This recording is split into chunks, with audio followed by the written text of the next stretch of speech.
Cooperative PACS चुनाव की जो सरगर्मी है वो अपने आप में जो है किसानों के बीच में कौतूहल दिखा रहा है कि किस तरह से जो अपने प्रतिनिधि को चुन करके जो अपने विकास की जो है एक अध्याय की शुरुआत कहें या फिर कहें कि वो अध्याय में ताकत देने की कोशिश कर रहे हैं। हालांकि हम शुरुआत इसलिए कह रहे हैं कि अभी भी जो मिथिलांचल का एग्रीकल्चर है जो पिछड़ा, क्योंकि यदि 50-60 साल पहले जाएंगे तो मिथिलांचल का एग्रीकल्चर बहुत ज़्यादा डेवलप था, लेकिन 50-60 साल पहले तक ख़त्म हो गया, जो उसको फिर से दोबारा शुरुआत करने की ज़रूरत है। क्या नया आयाम दिलाने की ज़रूरत है।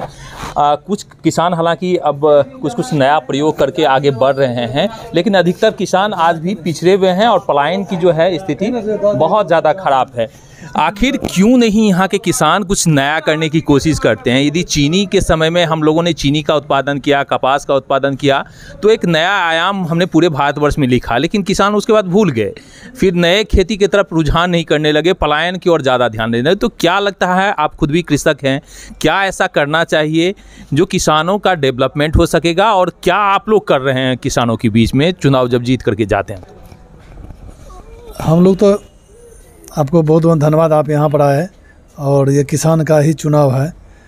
सरकार चाह रही है, हमारा केंद्र सरकार, बिहार सरकार, जो किसान को पैक्स में सहूलियत पैदा करे, जैसे खाद बीज होता है, यूरिया खाद होता है, DAP खाद होता है, ये सब अभी ना बीज ये सब उपलब्ध नहीं होता है।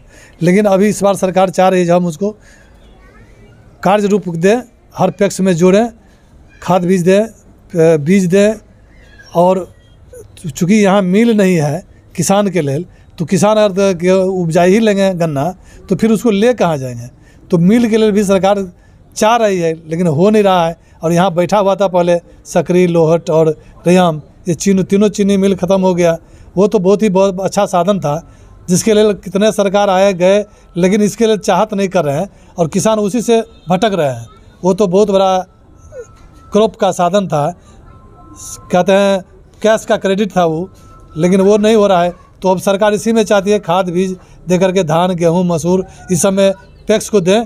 जो अभी ब्लॉक के स्तर से हो रहा है वो ब्लॉक स्तर से नहीं होकर के पैक्स के स्तर से हो, इसलिए कंप्यूटर का भी व्यवस्था किया है, जो किसान डायरेक्ट जुड़े और किसान को डायरेक्ट मिले। और पैक्स में आएगा तो डायरेक्ट किसान को फ़ायदा मिलेगा। ये ब्लॉक में आता है, ब्लॉक से उड़ जाता है और किसी को पता नहीं चलता है, किसान को सही समय पर उसको बीज मिल नहीं पाता है, न खाद मिल पाता है, जिसका सही से व्यवस्था हो नहीं रहा है।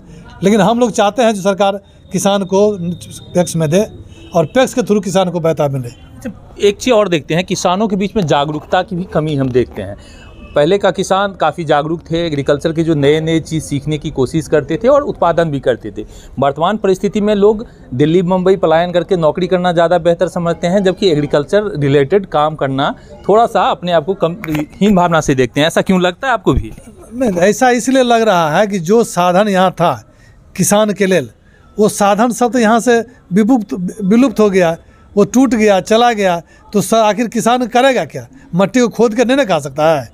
वो तो किसान ले मट्टी में उपजाएगा, गेहूं उपजाया, धान उपजाया, आलू उपजाया, गन्ना उपजाया, उसका भंडार यहाँ होना चाहिए।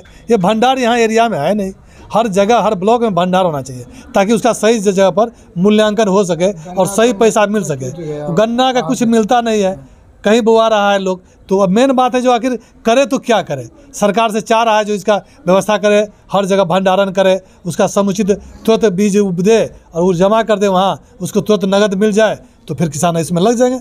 अच्छा, तो सरकार की मंशा तो लगातार पिछले 25-30 सालों से सौतेला व्यवहार रहा है। इंडस्ट्री बंद कराने के पीछे सरकार का बहुत बड़ा एक योजना था। सरकार ने इंडस्ट्री बंद किया, जो सब्सिडी थी उस समय में एग्रीकल्चर पर देना था, वो जिस समय में उनकी सबसे ज़्यादा ज़रूरत थी किसानों को, वो दिया नहीं उन्होंने, इंडस्ट्री बंद हो गया। तो अब लग रहा है कि सरकार की मंशा है एग्रीकल्चर के प्रति, या फिर एक झुंझुना पकड़ा देता है कोऑपरेटिव के रूप में, या छोटे छोटे अनुदान दे करके वो झुंझुना के बदौलत ही किसान को झेल रहे हैं। देखिए, लोग तो आशा ही जीवन है, लोग करेगा तो क्या करेगा। सरकार कर रही, हम दे रहे हैं। अब किसी से जाके सरकार से लाठी लेके छीन के तो ले नहीं छीन सकते हैं। आप बताइए कि यदि स्वतंत्रता आंदोलन हुआ तो चंपारण सबसे बड़ा धरती बना, जहाँ पे महात्मा गांधी को आश्रय मिला, तो लड़ाई करने के लिए और अधिकार के लिए तो बिहार को जाना जाता है, क्यों नहीं? शांति सम्मेलन के तहत तो वो लोग मांग करिए रहे हैं सरकार से, जो शांति दिवस के रूप में हम लोग को दे। तो क्रांति भूल गया मधुबनी या मिथिलांचल, क्रांति भूल गया? क्रांति भूला नहीं है, लेकिन ऐसा है जो अब सब आदमी का बाल बच्चा हो गया, पढ़ने लिखने वाला है, अब इसमें हर समय उलझा रहेगा तो फिर उसका बाल बच्चा और पीछे बैक होता चल जाएगा। तो अधिकार के लिए लड़ना तो क्या मतलब बाल बच्चा से ज़्यादा अधिकार के लिए लड़ने सरकार के तो लड़िए रहा है ना, अब सरकार कर रही है, हम कर रहे हैं, अब कर रहे हैं तो उसके लिए क्या किया जाए उसको? अच्छा, एक चीज़ और भी हमको देखने को मिलता है कि पॉलिटिकल जो बड़े स्तर के पॉलिटिशियन हैं वो बड़े कमज़ोर हैं मिथिलांचल में। पहले मजबूत निकल के जाते थे, तो आपको लग रहा है कि जो जातीय जो समीकरण जब से उलझना शुरू हुआ राजनीति में, जातीय जब से हावी हुआ, तब से मिथिलांचल की राजनीति कमज़ोर हुई है? हाँ, मिथिलांचल की राजनीति कमज़ोर है। यहाँ का MLA MP जो भी हैं या जो भी मंत्री होते हैं इस मिथिलांचल में, वो आवाज़ सही से रख नहीं पाते। हम लोग तो छोटे तबके के हैं, हम लोग बोलते हैं उनको, वो जाके आवाज़ रखे पार्लियामेंट में, विधानसभा में, तभी ये बात पास होगी। और वहाँ रखने के लिए कमज़ोर होते हैं, क्योंकि वो लोग को अपना सत्ता का चीज़ है। हमको कुर्सी मिल गया, क्या जरूरत है?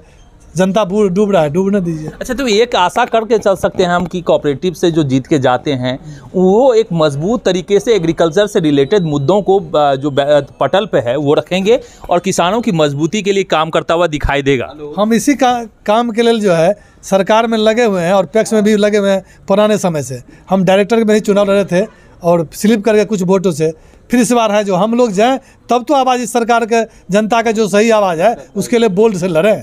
वो तो सरकार देती है जनता हमको वोट, लेकिन सरकार में जाने का पावर नहीं मिल पा रहा है। मिलेगा तो हम लोग आवाज़ रखेंगे जनता के लिए, तन मन धन से जितना संघर्ष करना होगा। जनता हमको दिया भार तो हम जनता का भार उठाएंगे। चलिए, जो किसानों के जो ज़मीनी मुद्दे हैं उसको उठाने के लिए एक बहुत बड़ा पटल होता है। कोऑपरेटिव के जो अध्यक्ष होते हैं जो पंचायत स्तर से हैं, और वो एक बड़े आवाज़ बन के उभर सकते हैं। देखना होगा कि किसानों के मुद्दे को कितना एग्रेसिव तरीके से उठाते हैं, आने वाला वक्त तय करेगा। फिलहाल चुनाव में सभी लोगों का रुझान है। मिलेंगे अगले वीडियो में, तब तक के लिए दीजिए हमें इजाज़त।